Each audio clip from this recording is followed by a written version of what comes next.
Welcome to the Athena Wellness Podcast, the show that invites you to take a seat around the community fire and listen to stories that inspire. I'm your host, Kathy Robinson, author, coach, and founder of Athena Wellness, a company that helps women enhance their well-being and reimagine their current stage of life as a time of strength and reconnection with themselves. Hello, and welcome to Episode 5. Today I'd like to share some thoughts on mindfulness, a word that has found its way into mainstream vernacular, and as with anything that trends, at times it can almost sound cliche. But as we'll explore today, mindfulness is all about relationship.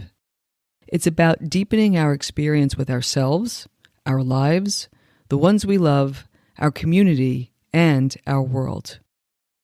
Mindfulness is less about something we do, but rather it's a way of being. Yes, there are practices you can do for sure, and we'll talk about some of those.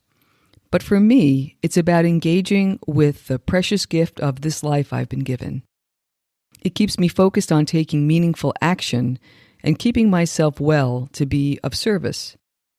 Most importantly, mindfulness keeps me connected to my still point, that place deep within us all, a place of calm, of receptivity, and of openness. The great thing is, mindfulness is not a thing we need to add to our list of to-dos. It's more about building capacity for presence and awareness that can be cultivated, meaning anyone can do this and practice in the regular course of life. It's a way of living that elevates our level of care that can be transformational. Here's how today's episode will flow. First, we'll explore what mindfulness is, along with its positive benefits that are supported by medical and scientific studies. Then, we'll take a look at the different types of mindfulness practices. And lastly, I'll give you some suggestions on how to incorporate mindfulness into your day-to-day, including some of my favorite practices. So sit back, take a nice long breath to ground yourself in presence, and let's get started. Let's start with what mindfulness is and why we should even practice it. Mindfulness is commonly defined as being aware of what you're sensing and feeling in the moment without interpretation or judgment. It's not about stopping your thoughts and feelings. Rather, it's about observing them with curiosity. And you do this by directing your attention, by being fully aware of what you're doing and what's happening around you. It's the opposite of letting our minds wander and being disconnected from our physical environment. A good example of this is when we let our emotions take hold and wind up in a swirl of worry, obsessing on someone or something. You know how we can sometimes get caught in mental spirals? Even in those moments, we can learn to come back to the present moment and to what is really happening in our life instead of getting lost in worst-case scenarios. When we allow ourselves to be swept away by worry, we're more likely to feel stressed and overwhelmed.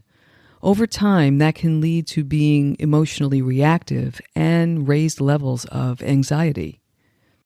Whenever you pause to ground yourself through your senses by bringing your awareness to what you're experiencing, you're being mindful. Scientific and medical studies have shown that practicing mindfulness can calm the nervous system and positively impact our mind, body, and spirit by reducing negative emotions, managing stress and stress-related illnesses, decreasing emotional reactivity, increasing self-awareness, and stimulating creative flow. Mindful.org publishes a quarterly overview of all the studies that are being done on mindfulness. I'll put a link in the show notes to that, as well as a website that lists current mindfulness clinical trials if you're interested in learning more. There are such wide-ranging benefits, and it's been my experience that even with a little practice, you can access feeling calm pretty quickly. Over time, as we begin to feel better, our awareness extends beyond ourselves. It's like putting on our own oxygen masks before we can help others. You may also find that once you practice non-judgment and kindness with yourself, that is, accepting your thoughts and your emotions without reaction, that extends to others, and that warm energy radiates outward. Personally, mindfulness has become one of the most impactful wellness tools in my toolkit. It's the mental equivalent of swimming in the ocean through crashing waves and remembering I can simply dive to deeper waters where it's calm. And the magic is that by doing so, I get more connected to the present moment while also feeling part of the entirety of the ocean itself, like a multifaceted feeling of belonging. So how do we practice mindfulness? When I think about mindfulness practice, the word that comes to me is exploration versus the image that many have of a structured meditation practice. Think of a winding path in nature as opposed to a grid of city streets. I like that sense of discovery. And I found that if I set an initial intention to explore my senses, emotions, and thoughts with curiosity, I begin with feelings of ease, warmth, and kindness, and allow the experience to unfold naturally. Mindfulness can be practiced in a number of ways, including focusing on the breath, a sound, a candle flame, a repeated phrase, or through physical movement. It can be practiced formally, such as while sitting on a meditation cushion, or paired with daily activities. And we'll be focusing on the latter, and I'll share some of my favorite practices shortly. To set the stage, I bet you can recall times when you have been struck by awe, whether through feats of nature or man. Watching a lightning storm, stargazing, marveling at an architectural masterpiece, or a work of art, perhaps a musical performance. When we are fully engaged in the moment, as in the examples I just described, we are being mindful. If you can bring to mind an example that resonates with you and dissect it a bit, I bet you'll see your mind was not free of thought or distraction. There could be lots of activity all around you, but you connected with the moment so deeply that all else dropped away, and yet you felt the full experience of the moment, almost as if time slowed. And it's those moments that can rise from your memory when you're reminded by a feeling, a scent, a taste, an image, a song, something that brings you back to the magnitude of that moment. It's that kind of energy we can connect with during our everyday life. While the goal isn't to stay in a perpetual state of awe, it's the periodic deep descents into mindfulness that reminds us that life is always momentous. I think of it this way. I love being near the ocean. I marvel at its power and find the rhythmic sight and sound of incoming waves to be meditative. My goal is not to spend my life sitting and staring at the ocean 24/7. But anytime I feel I need to connect with that energy, I drive out to the beach and get my fill. And every time I go, the ocean is there doing its thing, whether I'm watching the waves or not. That energy is always there and accessible.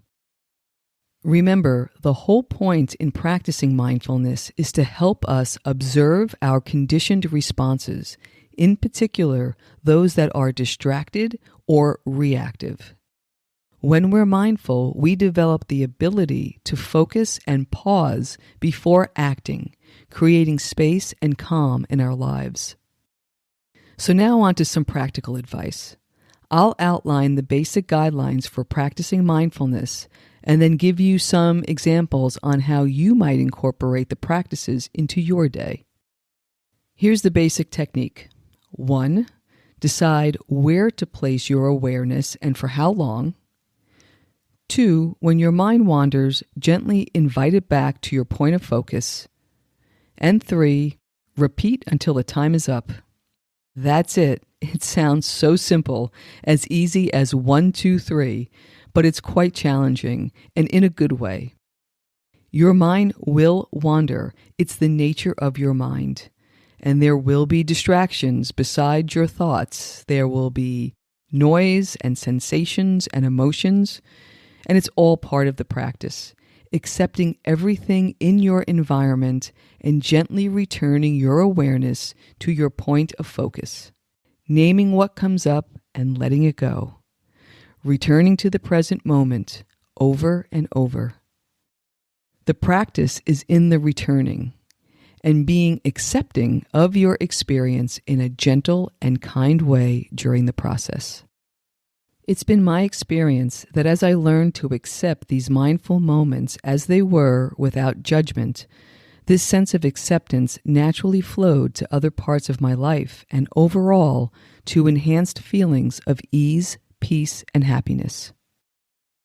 So, how do we make this accessible for you? Let's start with the simple reminder that mindfulness is the opposite of multitasking. In fact, it's going deeper into a single task. Here's how you can incorporate these moments into your day, including examples of when we're in motion and when we stop to pause. Let's start with the activities you do every day. This practice is especially helpful for those listeners who always seem to be in motion and don't have time to add an additional activity to their list. Find an activity you do every day. It can be brushing your teeth, preparing a meal, doing laundry or yard work, gardening, or driving. For a few minutes at the start of that activity, focus your awareness on the task itself. Notice what you're actually doing, how you're feeling, and the space that's surrounding you. Try to engage all 5 senses. For example, I remember my long commutes driving from New Jersey to New York City when I worked on Wall Street. Many days my commute began before dawn and ended long after sundown. Looking back, I practiced mindfulness during each commute on a specific part of the West Side Highway that runs along the Hudson River. There's a section called Riverside Park that runs for about 4 miles and ends at a boat marina. Each time I drove through, I would note the passing of the seasons from whether or not the boats were moored or in storage, the color of the grass, the size of the leaves, and the position of the sun or the moon as I drove. Some mornings, inching along in traffic, I could hear the birds. My favorite was catching a scent of jasmine or hyacinth or magnolia on warm days. I didn't stay in this mindful state for the whole trip. Some of those commutes took more than 3 hours one way. But when I think of that commute 20 years later, I'm in that moment. And I still get in that meditative state when I drive on that stretch of highway today as a result of that years-long practice. So you can try this the next time you're in your car, or maybe you're listening to this as you drive. If you are, put me on pause and give it a try. Settle in, take a breath, feel your hands on the steering wheel, and notice the landscape or cityscape that's around you. What can you sense as you drive along? So those are examples of being mindful while performing an activity. You can also practice mindfulness in the absence of activity by taking a brief pause for a few mindful breaths or engaging with your environment through your senses. I used to find this helpful during my corporate days when I faced a slate of back-to-back meetings. I would try to remember to take a moment midday to breathe deeply on the busiest days and take a longer route or step outside on days when I had more of a lunch break. When you're in more natural environments, you can pause and connect with your senses with a walk in the woods or park, or watching a mountain stream or flames in a fire pit. Mindfulness can also be incorporated in more vigorous movements such as running, yoga, and even walking the dog or playing with the kids. Lastly, there are specific mindfulness practices like breathwork meditations, body scans, and sitting meditations.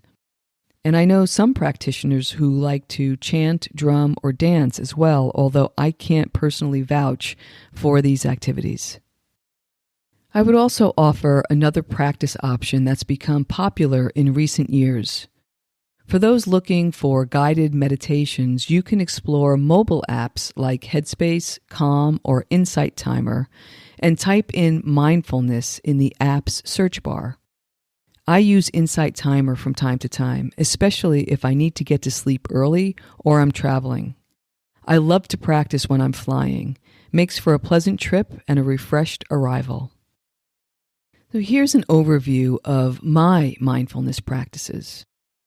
As I reflect on my own mindfulness practice, I see it as a series of meaningful moments I invite throughout the day. It's a practice that was built slowly over time through experimentation. When I first became aware of my desire to be more present during the day, I had to find ways to remind myself, whether it was a note in my calendar, or a post-it note on the mirror, or in later years, a buzz on my phone or watch. Mindfulness is now integrated throughout my days, and some days are more focused than others. Here are 3 of my favorite ways to integrate mindfulness throughout my days. Number 1, to calm. In times when I'm feeling stressed or anxious, I try to pause and create space. For example, in my overscheduled corporate days, I would begin my mornings with a 5-minute routine where I would just feel what it was like to be in a space of not having to make a decision. That brief time felt like luxury, and I looked forward to it every morning. To this day, when I'm feeling a little overwhelmed, I just pause, place my hand over my heart, and take a deep breath or 2.